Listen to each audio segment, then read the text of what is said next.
Hey guys, how you doing? Hi, Scott Davis. How you doing? We've got some serious delay. How is your dial-up modem struggling to keep up with the bandwidth? We've got some big latency issues going on. Oh, You're doing like Marilyn Manson music videos where you're like you'll be frozen and then like speed up and then like go down like that. But I think we're good now. I think we're synced. how? Okay, cool, good. I'm gonna say I'm the only person at home, so I don't know who's using my Wi-Fi. Congratulations on the show, guys. It's so much fun. I watched I watched quite a few episodes last night, and I hadn't been able to see it because in the UK we don't have Hulu, so we've been waiting for it to cross over the Atlantic. So finally, I've been able to watch it. It was very, very funny, very, very funny. I actually got told off for laughing too loud by my housemates. Maybe Sean, I'll start with you. When you first kind of pitched the idea, what kind of spoke to you about the characters and the dynamic, and what do you think makes it kind of unique to other animated shows? It's unique because it's got that Justin Roiland, Mike McMahan flavor, and it brings some. We were talking earlier about some of the familiarity. Thomas, you might want to pick up from here about the. Okay, yeah, gotcha. We take. I think, yeah. You deal with some familiar characters, some familiar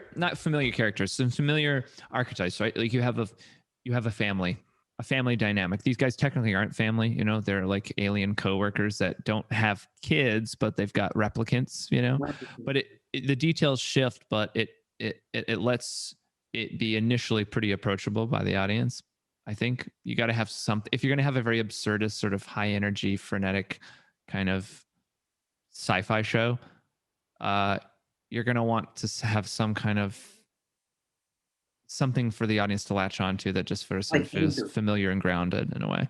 One of the things I loved about it is the kind of the absurdity and the ridiculousness of human life, in the sense of how the people around them are so obsessed with movies and Coca-Cola, all these things. The aliens, the characters are just kind of embracing it in some way. There's a kind of a sweetness to the way that they're not there to cause harm to the humans. They're there to kind of embrace and try and pick up on their ways. I mean, do you think that's one of the reasons why the show works and it kind of embraces that kind of stuff? They're not there with the mission statement to cause harm to the humans, but they do cause harm to the humans. Yeah, I think that's the perk of having like actual aliens come to Earth and be the protagonists of your story, is because everything about Earth is new to them. They're approaching it from a place of study in a way, and obviously there's different perspectives on it. Like Jesse and Terry kind of like it there. They think Earth is cool. They're like having a good time, whereas Korvo and all Yumyulack are kind of curmudgeons, and they think humans are dumb and they just want to get this job over with so they can leave. But when you have sort of characters that Earth is new to them, or whatever your setting is new to them, and it kind of allows for a good mechanic to help satirize what's going on. So now when we take elements of Earth, we can show the absurdity or silliness of it. Yeah, absolutely. Yeah, and I've a question. Maybe I'll ask this to you first, Sean. In terms of recording it, there's such a high energy to the show. Is there a moment where you guys are recording together? Because in other animated shows, you get, say in The Simpsons, they kind of record separately, but there's such a unique kind of energy to this and a quick kind of pace to it. Is there a different process for you guys when you record the voices? Well, mainly it's like that's the Simpsons thing. It's like it's just kind of curated, or like that's kind of manufactured by the editing and directors. At the start, I actually did work with Mary Mack, and we recorded side by side for like 2 sessions or 3 sessions, which was a lot of fun because she's hilarious and everything.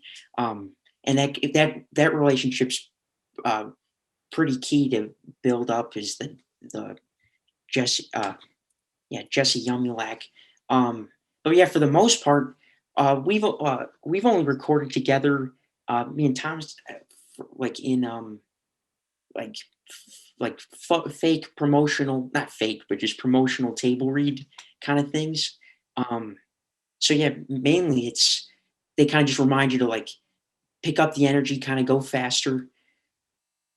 And then it usually links up, especially, I guess they have it down from doing Rick and Morty too, like how to build up that high fast-paced dialogue and everything like that, and they kind of carried it over to this. Yeah. Is that a good Thomas? Is that a good way to do it? I mean, or is that kind of a nod to the producers and the guys who make it, in the sense of their job is to put all that together, and they do such a great job that it feels like you guys are all in the same room together. Yeah, I mean, that is it is to their credit that they're able to assemble it so that it feels very, dynamic and natural. I mean, it's funny. I've done voiceovers where people are all in the same room and you go in thinking, okay, this is good. And it is fun sometimes to play off of each other, but there's a weird kind of, I don't know, at least for me, there's a weird kind of creative flow state that you get when it's just kind of like you and the voice director and the technician, and you're just like line by line, and you get to try it whatever ways you want. And if you don't like it, you can just stop, do it again, put more on it, put less on it. And there's not another actor waiting to be like, okay, well, I'd like to say a couple things too. Like it's like, nope, it's me time. And in a way that's nice. I think you can get some pretty good performances out there. And then basically it's just up to the post people to assemble it all together and then animate to it, which is great. It's very satisfying, like voiceover acting in that way, that you can just kind of like keep hitting the same line over and over, I guess.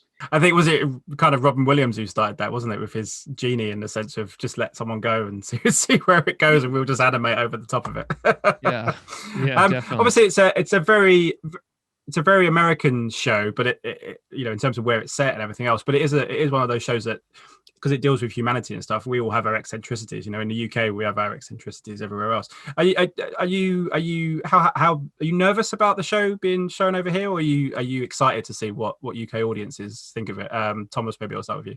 Oh, definitely not nervous. I think, with anything in the genre of comedy, you risk some element of lost in translation, and that not to say that we're all speaking a different language.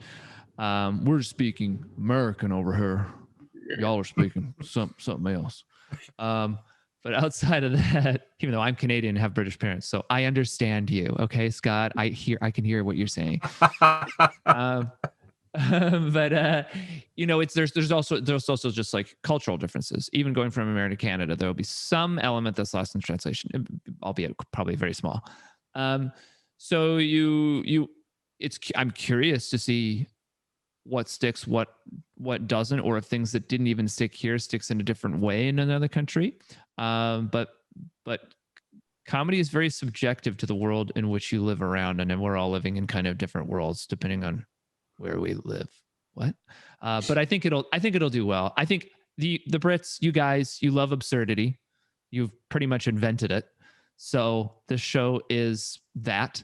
And so if it doesn't land, I will be surprised, but you never know. Maybe the comedy nerds in England will be like, here are the reasons. Here are the top 10 reasons Solar Opposite failed. Yeah, that'll be a YouTube video at some point. I can just hear it in my head now. Although I will say that the one thing, just before I have to say goodbye, one thing the show says I agree with so much is, why isn't there a True Lies 2? I never understand. Oh, that is a good. I want a True Lies 2. True Lies was a banger. Such a good movie, and I'll even argue this: they made I think it's one of the more successful movies to video games that they did. I don't know if you ever played True Lies for the Super Nintendo or Genesis. It's a great game. I know of it. I've never played it. We want a True Lies 2. That's what we want. Oh, we need a Blu-ray first. We haven't even got a Blu-ray yet. Goodness me. Guys, thank you so much for your time. Pleasure to talk to you both. Good luck with the show. I can't wait to see more. Well, thanks, Scott. Ladies and gentlemen, you're watching Hey You Guys. Hey You Guys, huh? Hey You Guys. Is that from the Goonies? It is indeed, yes. Nice. Hey